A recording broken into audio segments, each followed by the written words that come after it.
Selamat pagi Bapak Saudara yang dikasihi dan diberkati oleh Tuhan. Shalom. Jumpa kembali dalam sarapan rohani pagi GNHBN Base pada kesempatan ini. Kiranya saya jumpai Bapak Saudara semua dalam keadaan sehat, penuh dengan sukacita dan tetap semangat. Sebelum kita bersama mendengarkan firman Tuhan, mari kita berdoa. Segala puji syukur kami naikkan kepadamu ya Allah. Dalam nama Tuhan Yesus Kristus, Allah yang hidup, kekasih jiwa kami. Kami sungguh bersyukur ya Tuhan ketika pagi hari ini kami boleh bangun dengan tubuh yang sehat, diberikan kekuatan dan semangat yang baru. Semua oleh karena kasih dan perkenanan Tuhan. Kami hendak mendengar dan merenungkan kebenaran firman-Mu ya Tuhan. Kami percaya bahwa dalam firman-Mu ada kuasa yang sanggup memulihkan, menyembuhkan, menguatkan, bahkan mengubahkan kehidupan kami. Berfirmanlah ya Tuhan. Berbicaralah bagi setiap kami.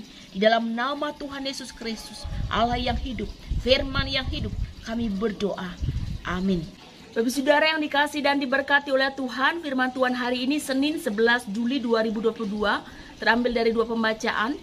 Yang pertama dari kitab Yeremia pasal 16 ayat 19, demikian bunyi firman Tuhan. Tuhan, Engkaulah yang melindungi aku dan yang memberikan kekuatan kepadaku. Engkau menolong aku pada masa kesukaran. Yang kedua 2 Korintus 4 ayat 8. Dalam segala hal kami ditindas namun tidak terjepit. Kami habis akal namun tidak putus asa. Saudara yang dikasih dan diberkati oleh Tuhan, semasa kita ada di dalam dunia ini, hidup dan bernafas, kita tak terlepas dari yang namanya masalah. Ada waktunya masalah itu menekan kita, bahkan membuat jiwa kita tertindas. Kita sudah berupaya dengan sekuat tenaga, namun seperti kita membentur tembok. Ya, habis akal, bingung mau berbuat apa. Jalan seperti sudah buntu.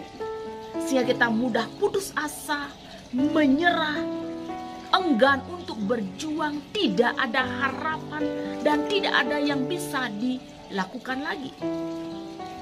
Kita dalam kelemahan, ya. Namun hal yang harus kita pahami bahwa di dalam Tuhan kita memiliki batiniah yang tangguh, ya. Manusia batiniah yang tangguh. Seperti apa firman Tuhan yang kita perhatikan, yang kita baca bersama, ya. Rasul Paulus mengatakan harta yang dimiliki dalam bejana tanah liat. Bejana tanah liat menggambarkan sesuatu yang kontras dengan harta. Harta itu adalah kekayaan, keselamatan di dalam kemuliaan dalam Kristus. Sedangkan bejana tanah liat ini menggambarkan betapa keterbatasan, ketidakberhargaan, ketidakberdayaan dan kelemahan diri Paulus. Menggambarkan pelayanan Rasul Paulus, ya. Dan juga kita memperhatikan di dalam ayat yang pertama, ketika bangsa Yehuda di dalam pembuangan, betapa lemahnya ketika dosa menguasai umat, ya. Mereka merasa bahwa kehidupannya lebih baik. Saat itu pemerintahan Yosia, ya, merasa lebih baik dari pemerintahan sebelumnya, pemerintahan Manasye. Tapi Tuhan katakan semuanya dalam kejahatan. Dalam situasi seperti ini, kelemahan daging, kelemahan jasmania. Namun satu hal, kita memiliki kekuatan batiniah yang tangguh. Dan kita harus menyadari bahwa yang pertama, ya, bahwa kita manusia yang lemah dan terbatas.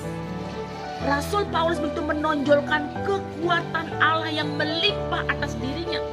Dikatakan, aku ditindas dalam segala hal, tetapi tidak terjepit. Kata ditindas ini menggambarkan frase bahwa ia ditekan dari segala sisi, ya, dari atas, dari bawah, dari samping, kiri, kanan.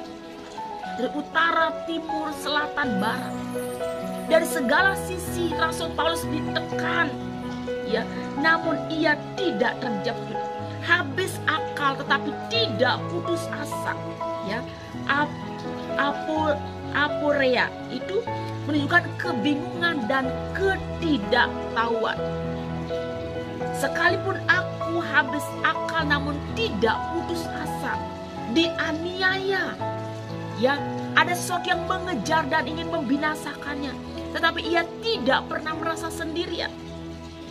Ia dihempaskan tetapi tidak binasa. Ya. Rasul Paulus meninggikan kekuatan Allah, menonjolkan kekuatan Allah, dan mengakui bahwa ia lemah. Tetapi di situ kita melihat bahwa Rasul Paulus kuat di dalam segala penindasan, segala penganiayaan, segala hal yang menekan dia. Tidak ada satupun yang membuat dia menyerah, tidak satupun yang membuat dia berputus asa. Tetapi batiniahnya semakin diperbaharui di dalam Tuhan, menyadari kelemahan, ya. Dan di situ kita melihat ada penyertaan Allah yang sempurna dalam keadaan berat sekalipun, ya. Engkaulah yang melindungi aku, memberikan kekuatan kepadaku, engkau menolong aku pada masa kesukaran. Itu kata Yeremia, ya. Karena apa? Dalam situasi seperti itu dikatakan bahwa penghukuman Tuhan tidak berakhir pada pembuangan. Ya, mereka dipimpin keluar dari Mesir, mereka juga akan dipimpin keluar dari Babel. Penghukuman Allah akan berakhir. Umat Allah akan mengalami kelepasan, akan mengalami pembebasan. Tidak hanya dari penjajahan duniawi, tetapi akan dibebaskan, diberikan kemerdekaan yang kekal. Jiwanya akan diselamatkan. Kuasa dosa dan kuasa maut itu akan dipatahkan dan ditebus di dalam Kristus.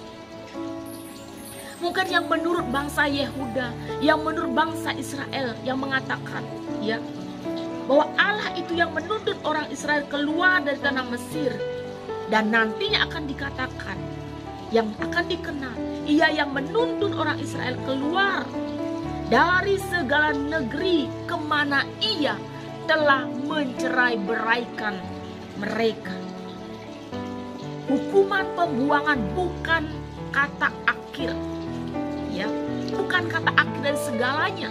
Karena apa? Karena Tuhan, ya, tindakan Tuhan, tindakan Allah yang akan membawa mereka kembali. Ada pemulangan dari pembuangan itu menuju kepada tanah perjanjian yang Tuhan sudah siapkan. Dan inilah kedaulatan Allah yang penuh kasih sayang. Kedaulatan Allah yang menyelamatkan bukan hanya bangsa Israel, bukan hanya bangsa Yehuda, tetapi seluruh umat manusia. Manusia batiniah kita ini harus semakin tangguh, ya, karena kita sadar kita lemah,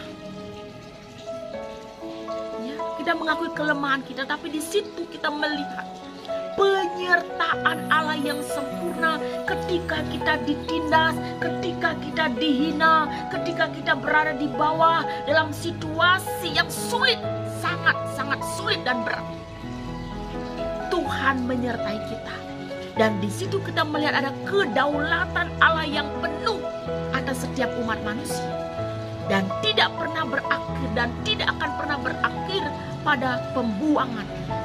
Ya, bagaimana Tuhan akan mengangkat, akan memulihkan, dan akan membawa kembali pulang kepada keselamatan, kepada rencananya yang kekal. Oleh sebab itu, ketika kita menyadari, sekalipun manusia lahiriah kita merosot dengan berbagai-bagai persoalan atau karena usia, tapi mari kita terus batiniah kita ini semakin kuat, semakin tangguh.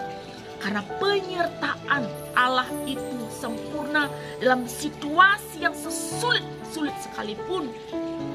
Dan kedaulatan Allah itu akan dinyatakan untuk menyelamatkan umat manusia. Dan sebab itu jangan pernah menyerah dan jangan pernah berputus asa. Terpujilah nama Tuhan. Amin. Saat teduh untuk kita semua. Saya mengajak kita untuk menaikkan pujian. Jangan pernah menyerah. Jangan pernah menyerah, jangan berputus asa.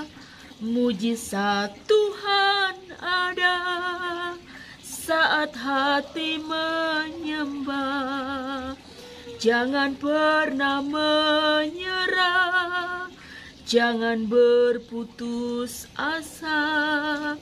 Mujizat Tuhan ada bagi yang setia dan percaya. Jangan pernah menyerah, jangan berputus asa. Mujizat Tuhan ada saat hati menyembah. Jangan pernah menyerah, jangan berputus asa. Mujizat Tuhan ada bagi yang setia dan percaya. Mujizat Tuhan ada bagi yang setia dan percaya. Ya Tuhan, hamba-Mu yang terbatas ini berhenti berbicara. Bila kuasa firman Tuhan yang tak terbatas itu kiranya bekerja lebih jauh lagi dalam hati dan kehidupan umat-Mu. Ya Tuhan, apapun keadaan kami saat ini, sekalipun kami mengalami berbagai masalah, persoalan dan kesukaran, kesulitan yang menekan jiwa kami, yang membuat kami tertindas, Tuhan, sungguh kami percaya di dalam Tuhan, sekalipun lahiriah kami semakin merosot, tetapi tubuh manusia batiniah kami semakin diperbaharui, semakin kuat, tangguh dan semakin dimurnikan. Bila kami sadar akan kelemahan kami percaya penyertaan Tuhan sempurna dalam situasi sesulit apapun ya Tuhan. Dan kami sungguh percaya kedaulatan Allah akan dinyatakan, keselamatan terjadi, kami akan dibebaskan dan kami akan memperoleh kemenangan demi kemenangan. Tuhan berkatilah seluruh jemaat Tuhan Galang Neyang, Abian Base, setiap pribadi, setiap keluarga dengan segenap pergumulan yang ada di tengah kehidupan suami istri, anak-anak, masa remaja, pemuda, dalam pergumulan apapun Tuhan, keuangan, persoalan, perekonomian, pekerjaan, biaya hidup, masa muda, masa tua, sakit penyakit apapun Tuhan, di dalam nama Yesus kami percaya bahwa Tuhan punya rencana bagi setiap kami. Sekiranya ada yang sakit Tuhan sembuhkan, sekiranya yang sedih Tuhan hiburkan, sekiranya ada yang berbeban berat Tuhan berikan mereka kelegaan. Kami percaya bahwa semua kami Tuhan mengalami lawatan Tuhan pada hari ini. Berikan kami kekuatan dan semangat yang baru bila kami hanya tetap berpengharapan penuh hanya kepada Tuhan yang sanggup melakukan perkara-perkara yang besar, jauh melebihi apa yang kami minta, apa yang kami doakan, apa yang kami harapkan. Terima kasih Tuhan, terima kasih. Kami bersyukur dan berkatlah terus pemerintahan bangsa dan negara Indonesia ini Tuhan. Kiranya Kau berkenan melawat Indonesia dari Sabang sampai Merauke dengan damai sejahtera yang daripadamu. Terima kasih Tuhan. Kami bersyukur, kami berdoa di dalam nama Tuhan Yesus Kristus. Dan biarlah kiranya Tuhan memberkati dan melindungi engkau. Tuhan menyinari engkau dengan wajahnya dan memberikan engkau kasih karunia. Tuhan menghadapkan wajahnya kepadamu dan memberikan engkau damai sejahtera sekarang sampai selama-lamanya. Amin. Bapak Ibu yang dikasih dan diberkati oleh Tuhan, demikian sarapan rohani pada kesempatan ini. Kiranya boleh menguatkan dan menjadi berkat bagi kita semua. Selamat beraktivitas, tetap semangat dan jangan lupa mematuhi protokol kesehatan. Tuhan Yesus memberkati. Shalom.